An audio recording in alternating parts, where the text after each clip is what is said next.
Om Swastiastu. Perkenalkan, nama saya Imadi Diana Piko Pipalda, MPM 193212138. Di sini saya dari kelompok 7 akan membawakan makalah yang berjudul Teori dan Estimasi Biaya.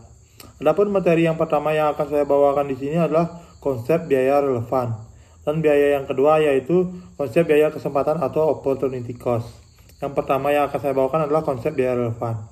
Konsep biaya relevan dalam pengambilan keputusan, semua bentuk pengambilan keputusan oleh manajemen harus mempertimbangkan semua faktor yang dapat mempengaruhi pengambilan keputusan tersebut. Salah satu faktor yang mempengaruhi pengambilan keputusan tersebut adalah faktor biaya yang disebut dengan biaya relevan. Nah, di sini biaya relevan menurut para ahli. Yang pertama, Mulyadi 2001 menyatakan bahwa biaya relevan adalah biaya masa depan yang akan datang yang diperkirakan akan berbeda atau terpengaruh oleh suatu pengambilan keputusan. Dan yang nomor 2 di sini menurut Supriyono 2001 meliputi semua biaya yang akan terpengaruh oleh suatu pengambilan keputusan, karena itu biaya tersebut harus dipertimbangkan di dalam pengambilan keputusan tersebut. Yang berikutnya di sini menurut Hasen dan Moen 2009 merupakan biaya masa depan yang berbeda pada setiap alternatif. Untuk menjadi biaya relevan, suatu biaya tidak hanya harus merupakan biaya masa depan, tetapi juga harus berbeda dari suatu alternatif dengan alternatif lainnya. Apabila biaya masa depan terdapat pada lebih dari suatu alternatif, maka biaya tersebut tidak memiliki pengaruh terhadap keputusan. Biaya demikian disebut biaya tidak relevan. Kemampuan untuk mengidentifikasi biaya relevan dan tidak relevan merupakan suatu keterampilan pengambilan keputusan yang penting. Biaya relevan untuk pengambilan keputusan didasarkan kepada konsep different analysis for different purpose. Yang di sini ada 4 konsep. Yang pertama di sini biaya diferensial adalah biaya yang berada pada berbagai alternatif pengambilan keputusan yang mungkin untuk dipilih. Dalam pengambilan keputusan, biaya diferensial ditandingkan dengan penghasilan diferensial untuk menentukan besarnya laba diferensial. Nah, yang nomor 2 di sini biaya traceable adalah yang dapat diakui jejaknya pada produk, pesanan, pusat biaya, departemen atau divisi tertentu di dalam suatu perusahaan.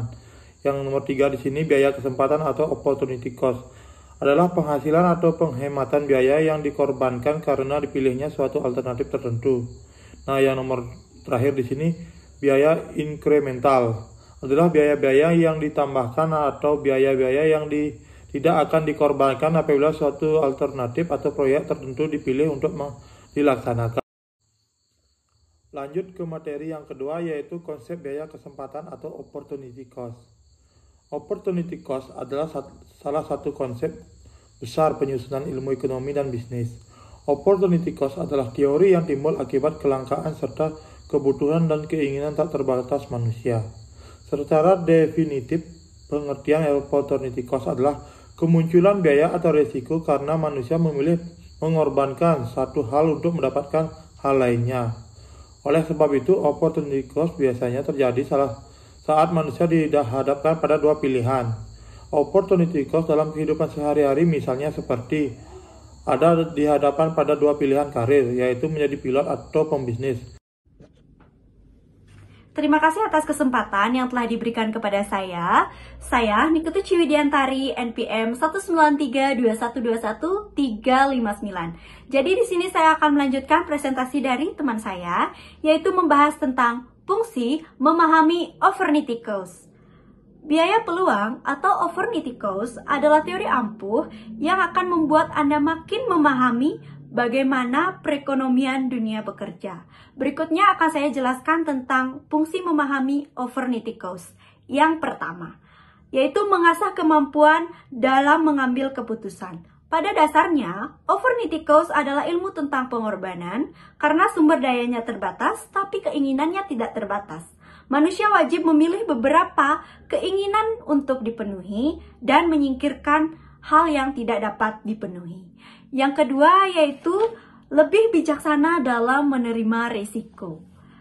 Saat kita memahami opportunity cost, kita akan jadi lebih bijaksana dalam menerima risiko dan mampu melakukan pencegahan dengan baik dalam konteks apapun. Setiap keputusan yang diambil pasti memiliki konsekuensi baik dan buruk. Yang ketiga adalah membentuk pikiran menjadi lebih positif. Kebijaksanaan dalam menerima opportunity cost, terutama dalam hal buruk, akan membentuk pikiran positif sehingga Anda pun bisa melalui kehidupan dengan tenang dan lebih siap menghadapi permasalahan apapun. Dan materi yang ketiga yaitu konsep biaya eksplisit dan biaya implisit. Berdasarkan pembayarannya, biaya diklasifikasikan ke dalam dua kategori. Yang pertama yaitu definisi biaya eksplisit. Biaya eksplisit adalah biaya yang melibatkan pengeluaran langsung uang tunai dari bisnis. Biaya timbul ketika proses produksi sedang berlangsung atau aktivitas dalam kegiatan bisnis normal. Biaya eksplisit menunjukkan bahwa pembayaran telah dilakukan kepada orang luar, sementara bisnis dijalankan. Pencatatan biaya eksplisit sangat penting karena membantu dalam perhitungan laba serta memenuhi tujuan seperti halnya pengambilan keputusan, pengendalian biaya, pelaporan, dan lain sebagainya. Dan yang kedua di sini adalah definisi biaya implisit. Biaya tersirat atau biaya implisit, juga dikenal sebagai biaya ekonomi, adalah biaya perusahaan yang sebelumnya kehilangan saat menggunakan tindakan alternatif. Tujuan dari memastikan biaya implisit adalah membantu dalam pengambilan keputusan tentang penggantian aset, apapun dan hal lainnya. Biaya implisit memiliki dampak langsung pada profitabilitas dan kinerja perusahaan. Beberapa contoh umum biaya implisit adalah biaya bunga atas modal pemilik, gaji kepada pemilik, dan lain sebagainya yang sebenarnya tidak terjadi tetapi ada. Dan yang keempat di sini saya akan menjelaskan tentang konsep biaya jangka pendek dan jangka panjang. Biaya produksi digunakan untuk mendapatkan faktor produksi serta bahan mentah yang diperlukan dalam menciptakan barang. Ada dua jenis biaya produksi yang dibedakan berdasarkan jangka waktunya, yakni biaya produksi jangka pendek dan produksi jangka panjang. Perbedaan keduanya terletak pada jumlah dan perhitungan faktor produksinya. Yang pertama, di sini saya akan menjelaskan biaya produksi jangka pendek. Menurut Dalila dalam buku Ekonomi Manajerial pada tahun 2021, biaya produksi jangka pendek ialah perhitungan biaya produksi yang mana sebagian faktor produksinya tidak dapat mengalami penambahan jumlah. Dalam jenis biaya produksi ini, jangka waktunya termasuk pendek, sehingga beberapa faktor produksinya tidak ditambah perusahaan atau sifatnya tetap. Dikutip dari buku Ajar, Pengantar Ekonomi Mikro pada tahun 2020, karya Arwin, biaya produksi jangka pendek memiliki fixed cost dan variable cost.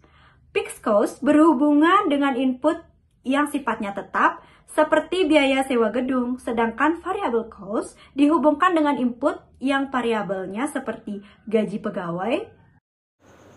Perkenalkan, nama saya Ida Ayu Cantika Chandra Pramesti, NPM 19321213337. Di sini saya akan melanjutkan presentasi yang selanjutnya, yaitu biaya produksi jangka pendek memiliki beberapa komponen penting yang digunakan dalam proses perhitungannya.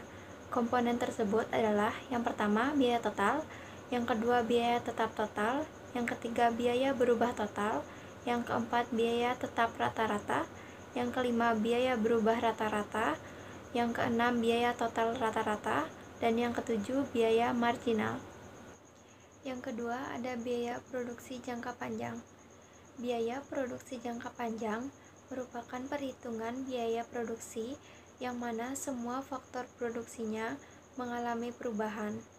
Dalam biaya produksi jangka panjang, biasanya variabel merupakan biaya produksi yang mana jumlahnya bisa berubah sesuai dengan pengeluaran dan faktor produksinya. Sedangkan biaya rata-rata merupakan total biaya yang dapat dibagi dengan jumlah produksinya.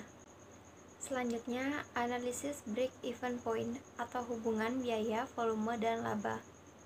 Break-even point atau disebut titik impas adalah suatu keadaan atau kondisi di mana perusahaan dalam operasinya tidak memperoleh laba dan juga tidak menderita rugi, atau dengan kata lain, jumlah biaya yang dikeluarkan sama dengan jumlah pendapatan.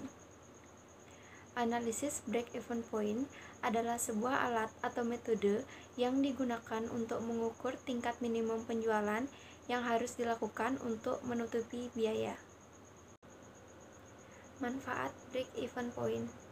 Analisis break-even dapat membantu pimpinan dalam mengambil keputusan mengenai hal-hal sebagai berikut. Yang pertama, alat perencanaan untuk menghasilkan laba. Yang kedua, memberikan informasi mengenai tingkat volume penjualan serta hubungan dengan kemungkinan memperoleh laba menurut tingkat penjualan yang bersangkutan.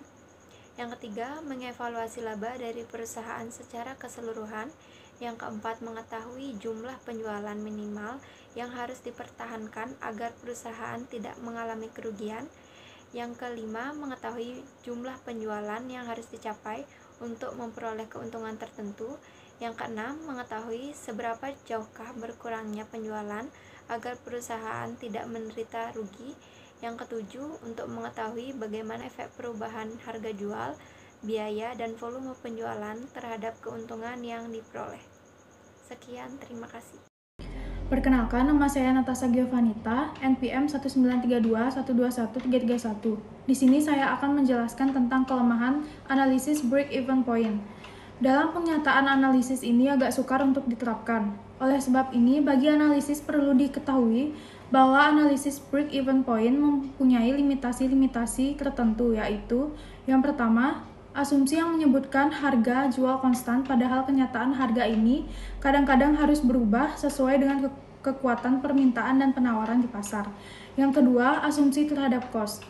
Penggolongan biaya tetap dan biaya variabel juga mengandung kelemahan. Yang ketiga, jenis barang yang dijual tidak selalu satu jenis.